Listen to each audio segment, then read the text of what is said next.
Welcome to the first DyNasty League off-season update. That was for our first fallen comrade, Scott. The league claimed his soul, his will to fight, but most importantly, his will to play fantasy football. And as we all know, he was the subject of many the cruel loss and jab on this show. And welcome to our new friend Daryl, who we'll see how he does, but he may end up being a key topic throughout this next season. All I have to say is, at the very least, at the start of the season, Daryl, you are the honorary new Scott. We'll see if you pull yourself up by your bootstraps and get out of that position and someone else comes in. But to start off, unfortunately, by virtue of how you came in, that's where you're at. Yep. And so we thought, with the draft today, we'd take the time to go over last year's rookie draft and see how some of our picks ended up. I think I had a pretty good draft last year. I know Ramsey was not too happy with how his draft turned out. Although maybe, given recent developments, I was playing 4D chess. Who knows? So we're just going to go round by round, hit on the highlights of some key players that either were drafted with high capital and just ended up being total busts, or some late sleepers that turned out to really break the bank. We're going to start with the first overall pick, which was Boomer with Clyde Edwards-Helaire. Overall, pretty good season last year with Clyde. I think he'll be even better going forward, and it's a good pick for Dynasty, but it wasn't really what you hoped it to be once he left. Any thoughts there, Ramsey? And first year rookie did better than a lot of other running backs out there. I mean, if it's something that was coming from your taxi squad, you couldn't really ask that. That's what it's for. Like, he did a good job. I know I wish I had picked up my running back from my taxi squad was like that, but no, Zach Moss was like, I'm going to get injured in week 3 and then not come back until next season. So, or whenever he got hurt. So I think Clyde Edwards-Helaire, very good pickup. Maybe not worth the very first pick in, the taxi draft, but certainly could have done worse. Yeah, and having someone on a taxi squad for a year is never a bad thing. Next up, we got Tua, drafted with the 102 to the better Petrillo.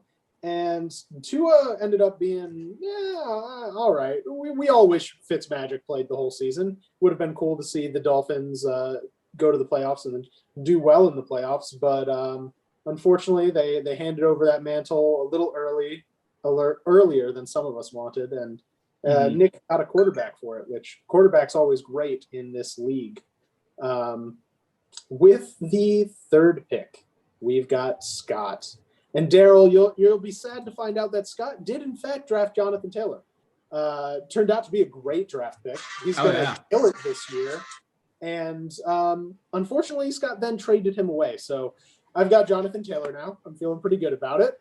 How early on did you get Jonathan Taylor? What? When did you get Jonathan Taylor again? I traded for him before the beginning of last season, after the draft.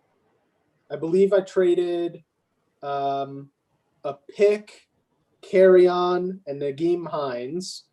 And Hines turned out to play pretty decently last season, but Taylor quickly took over that RB1 spot once Marlon Mack was injured. So I think Jonathan Taylor, a great offseason pickup for Nick and Scott even when he's gone, we're saying in a classic Scott move, picked up a great person and then immediately did not get a chance to use them.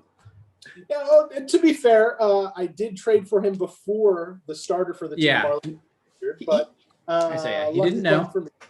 Yeah, it's cue the end of Arrested Development, not Arrested Development. Anyways, that music. It's like, that's what happens. Next up, we got J.K. Dobbins by me, CeeDee Lamb, Rick, DeAndre Swift, Keely. No, you drafted J.K. Dobbins, so I must have. No, you drafted him. I gave you my pick because we had another trade, and so you had my pick. You drafted J.K. Dobbins because I didn't have a first round pick. And then your second first rounder, you got Jerry Jeudy. All right. So I had some good picks there. I ended up trading away Jerry Jeudy now. Rick has him. Mm-hmm. But I got me my boy Daniel Jones. We'll see how he does this season.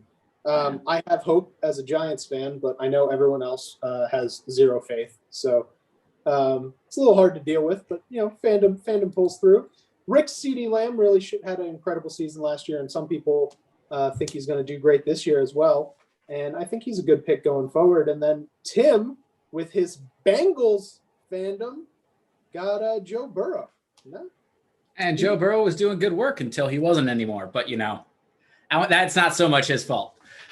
Yeah, and he's back, and I think he'll turn it up just like he did early last season. And I think the Bengals are going to be an interesting team fantasy-wise to watch this year. Next up, we got on the turn, Henry Ruggs III. Didn't really do much out there in Vegas. Cam Akers, a decent pick. I think he's going to do better this year than he did last. So it was a good taxi squad running back. Mm-hmm. And then Nick got Ryan's pick for Keyshawn Vaughn, which ended up if you like lighting money on fire, Rick, lighting that first pick in the second round on Keyshawn Vaughn was a good choice there. And Mr. Mojo Rison coming in with a great pickup of Justin Herbert, who absolutely was on fire last year and is looking to dominate again this year. Why don't you the next? You can take the second round. Alrighty. Following that, we had Mr. Tim over there picking up Jalen Reagor. And, he's sitting in the Eagles. Didn't really do too much last year. Might come up this year. The Eagles receiving core is in a little bit of they had a lot of people out that are coming back. I also don't follow it nearly as closely. So it feels a little bit more uncertain going into year two. He could be good. He could fit in. He might not. Who's to say? It's also hard to say because their whole quarterback situation changed up, right? They got Hurts coming now. Wentz left for Indianapolis. Who knows? Yeah. Then you picked up Justin Jefferson in continuing your string of really, really good draft picks last year. You got Justin Jefferson. Then Keely had T. Higgins, which that was a pretty good pickup there for a second round. Yeah, fantastic. Absolutely. Then Mr. Jick Rones over there got LaVisca Chenault, which great name, decent performance. And it's looking in mini camps like he's going to absolutely dominate this year. I say, the Jaguars are looking is looking like he's probably going to be top dog down in Jacksonville, which will be really nice for him. We'll see if it works out for the rest of the team. Yeah. Then I got Zach Moss, which, started out good, got immediately injured, didn't really come back from that. It was just like, I'm going to live in the committee and not do any big moves. So who knows if he'll carve out a section for himself this year or not. Yeah, and as we saw in the playoffs, Buffalo just really doesn't understand how to run the football. So he's got talent, but he might not be in the best system for him. Yeah, and then here comes Scott again. And Daryl, with Michael Pittman. Daryl, I know it's sad for you having to pick up this team and these picks that come through here, but it's just something you're gonna have to live with, my friend. It sucks, but this is what you got yourself into. And Michael Pittman was all right. He's probably Scott's best pick besides Jonathan Taylor, and too bad he traded him away. Yeah, no, Scott definitely, unfortunately, did not have the best luck. I'm just going down the rest of his rounds picks. And aside from Jonathan Taylor, Michael Pittman was the top dog in Scott's picks. Oh, no, it looks like Scott also got Brandon Ayuk. So that's definitely better. He must have gotten him off the waiver wire because I don't see him here in the draft or traded for him. But no, he is. Last pick of the second round here with Boomer's pick. Oh, Scott had Boomer's pick. I missed that. Well, Scott, apparently you make good picks with other people's money. Unlike Nick, who burnt away Rocco's second round pick and then threw away his second round pick on a tight end that thought might do great, but ended up just being next to nothing. Garbage tight end, just like most tight ends in this league. with Carolina's Ian Thomas. Yeah. Then right. comes the pick that you said. Yep. Brandon Ayuk. And then Boomer followed it up with Jalen Hurts, which, as you just said, the whole Philadelphia situation is in a complete quarterback mess. So, that'll be good for him this year. Yeah. Quick through here. Some of the wide receivers, some of the third round picks we had were Mecole Hardman.